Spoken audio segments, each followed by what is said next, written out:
In June 1971, President Nixon declared a war on drugs. He dramatically increased the size and presence of federal drug control agencies and pushed through measures such as mandatory sentencing and no-knock warrants.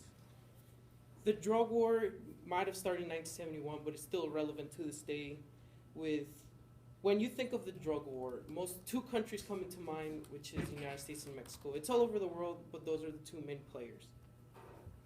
In 2017, it has been the deadliest year of crime with cartel ties, with over 18,000 deaths and thefts for homes, stores, and vehicles seeing an increase. And this is data from a publication that just came out on October 25th. There's been a lot of representations of this conflict in media, books, movies, games, stuff like that, entertainment. Most of the things you see on there could be as the director making overdramatic just sequences to make it more entertaining. But there's been cases where actually reality is more horrifying than the movie. In the movie Sicario, there's a scene where the agents from the United States go driving through the city of Juarez, and they come upon a site that I wouldn't want anyone to see in real life. They go underneath a bridge, and there's a lot of people hanging where they're decapitated with a sign above them, warning anybody that tries to cross the cartels will end up like them. They don't just deal with drugs; they murder, and most of the people that cross them end up dead. There's a lot of everyone's seen the ISIS execution videos online, but there's also cartel ones. I remember around 2014, I came up into one of those and I watched it.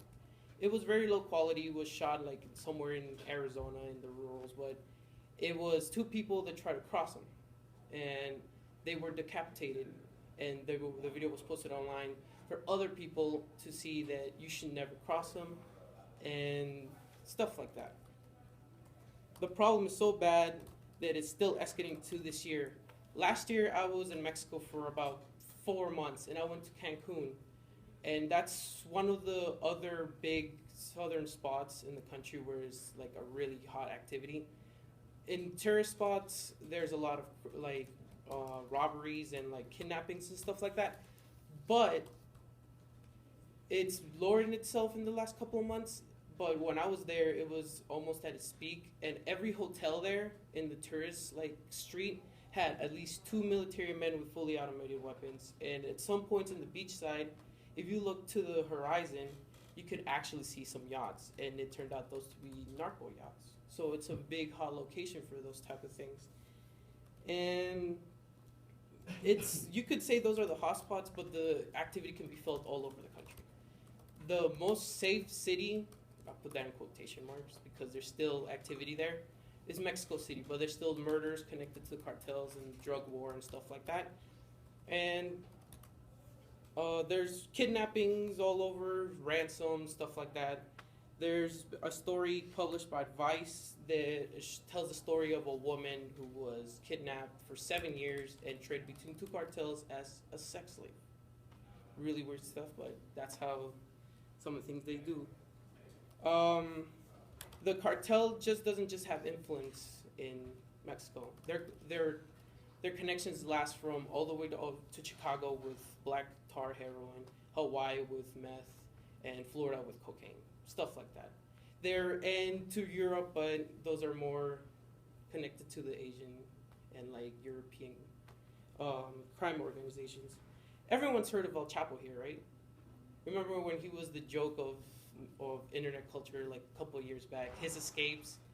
That was pretty blown up by the media, even all the way over here in the States. But what he's done is nothing to laugh about. He's murdered, he's kidnapped, he's for multiple reasons. And I believe that what he does and what's happening should be taken seriously. And with how it's going, as the drug carries on to this day, I don't see it ending anytime soon.